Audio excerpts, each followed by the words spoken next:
لیکن والد صاحب جو تھے وہ قائد کو بڑا لیڈر مانتے تھے اور علامہ کی طرح سے پاکستان ان کا بھی خواب تھا۔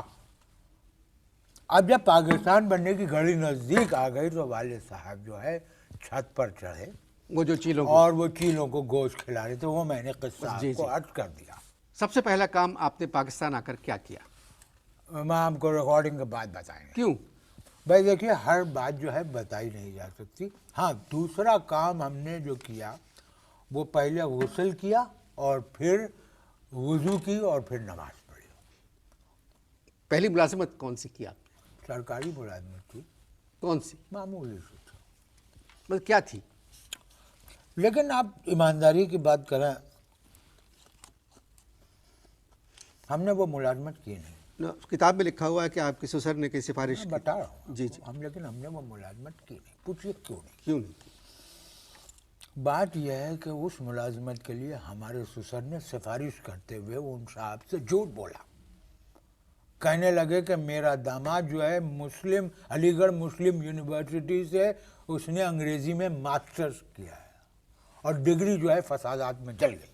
تو آپ نے ایم اے نہیں کیا؟ ہاں، ہم نے میٹرک کیا ہے، وہ بھی بریلی سے۔ زندگی میں کبھی علی گڑھ دیکھا نہیں، علی گڑھ گئے نہیں تو علی گڑھ یونیورسٹی سے ماسٹر کیسے کر سکتے؟ تو پھر اس بڑے گھرانے میں آپ کی شادی کیسے ہو گئی؟ ایک لمبا اور طویل قصہ اگر آپ کہیں تو میں سنا دوں۔ جی ہوگا کوئی 2-2.5 منٹ کا۔ جی والد صاحب جو ہیں، چونکہ ان کی رغبت بہت تھی مسلم لیگ سے اور مسلم لیگیوں سے، ہمارے سسر جو ہیں ایک دفعہ ملنے کے لیے ہمارے والد صاحب سے ہمارے گھر آئے، ٹھیک ہے جی۔ اب جیسے ان کی نظر مجھ پر پڑی تو ایک دم پیچ و تھاپ کھا کے کہنے لگے، بھائی یہ لڑکا ہمارا ہوا، یعنی یہ بیٹا ہمارا بیٹا ہے۔ آپ کو دیکھ کے کہا؟ مجھے دیکھ کر کہا۔ اور اس کے بعد انہوں نے لگایا ہوا تھا ایک فیلٹ ہیٹ، آپ کے سسر نے؟ سسر نے ٹائی اور ڈبل بریسٹ سوٹ، بو والے جوتے، ہاتھ میں اسٹک، اور مسلسل قائد اعظم پہ بات کر رہے تھے۔ والد صاحب بڑے ہی نماز سے سن رہے تھے کیونکہ وہ قائد کو بہت بڑا لیڈر مانتے، اور وہ مسلسل میرے والد سے کہہ رہے تھے کہ قائد کو میں نے یہ کہا، قائد کو میں نے وہ کہا، قائد سے میں نے کہا یہ تقریر کر دیں، قائد سے میں نے کہا کہ آپ اس موقع پر یہ تقریر کر دیں۔ والد صاحب قبلہ جو ہے بہت متاثر ہو گئے۔ انہوں نے کہا کہ بھائی آپ اسے بیٹا بنانا چاہتے ہیں، بیٹا بنا لیجیے۔ آپ نے ہمارے بیٹے کو دیکھ لیا، اب ہم آپ کی بیٹی کو بھی دیکھ لیں گے۔ اب صاحب میں اور والد صاحب کئی دفعہ ان کے گھر گئے ہمارے سسر کی لڑکی دیکھنے کے لیے، مگر لڑکی وہاں ندارت کبھی نہیں ملی۔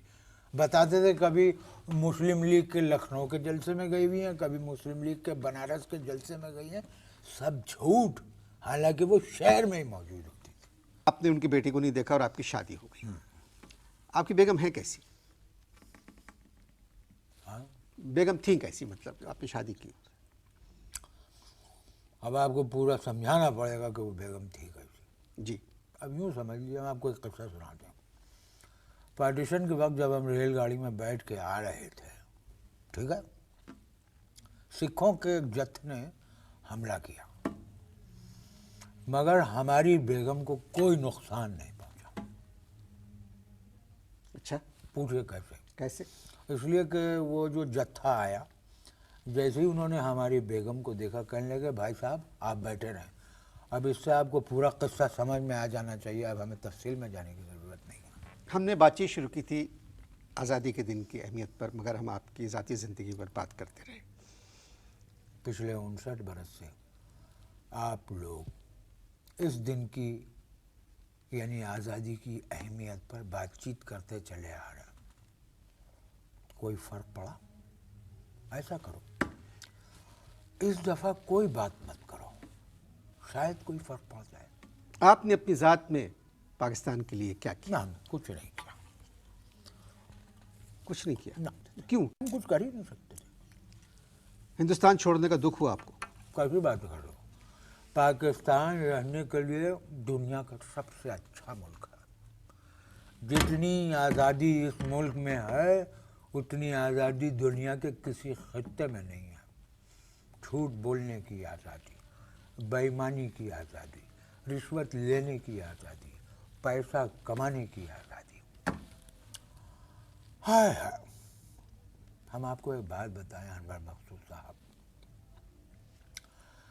قائد کے بعد جو بھی لیڈر اس ملک میں آیا, مجھے تو یہ لگا کہ اسے آزادی کا مطلب ہی نہیں سمجھ میں آیا. مہمان عزیز محترم, پروگرام ختم ہونے میں تھوڑی دیر ہے, ہاں. کچھ سنجیدہ گفتگو ہو جائے؟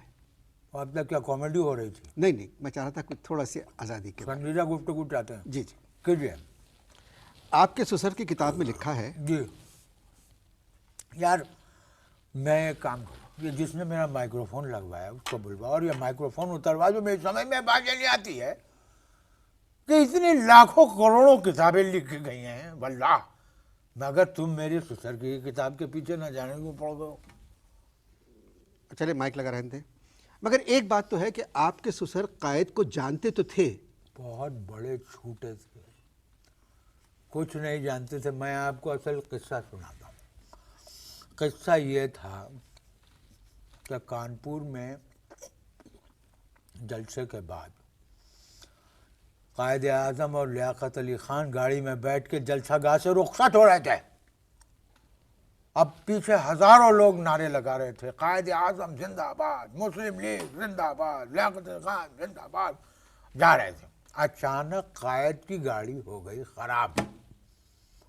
انہوں نے دھکا لگایا دوسرے ہزاروں نوجوانوں کے ساتھ, دھکا لگایا, گاڑی اسٹارٹ ہو گئی. قائد اعظم نے پیچھے مڑ کے دیکھا بھی نہیں کہ کس نے دھکا لگایا تھا, چلی گئی.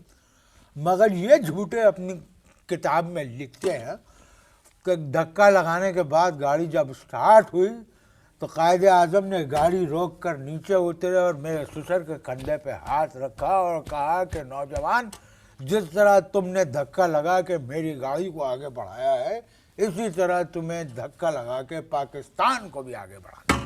تو ان کی قائد کی ان کی ملاقات اور کوئی نہیں کبھی؟ ارے نہیں, جھوٹے ہیں. میں نے کہا نا, مڑ کے دیکھا بھی نہیں انہوں نے. اور سب مہمانوں کے سامنے اپنی بیوی کو فرسٹ لیڈی کہتے تھے. فرسٹ لیڈی کیوں؟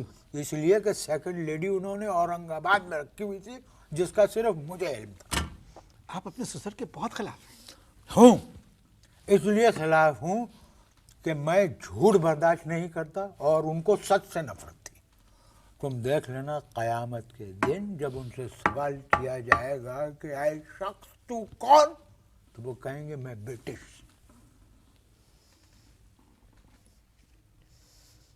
میں نے دعوت دی تھی محترم کو.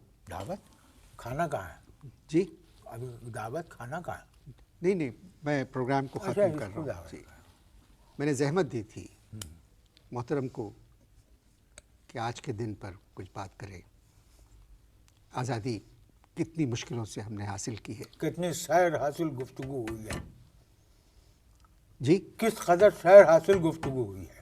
جی بالکل. مگر اس طرح کا مہمان آج کے دن پاکستان کی تاریخ میں شاید پہلی مرتبہ آیا کہ اس نے 14 اگست کا ذکر ہی نہیں کیا. میں نے بڑی کوشش کی کہ پرانے زمانے کی کچھ یادیں, کچھ باتیں, جو بھی آپ نے کام کیا, مگر یہ نہیں مانے. میں ان سے اور بات کرتا, مگر پروگرام کا وقت ختم ہو چکا ہے.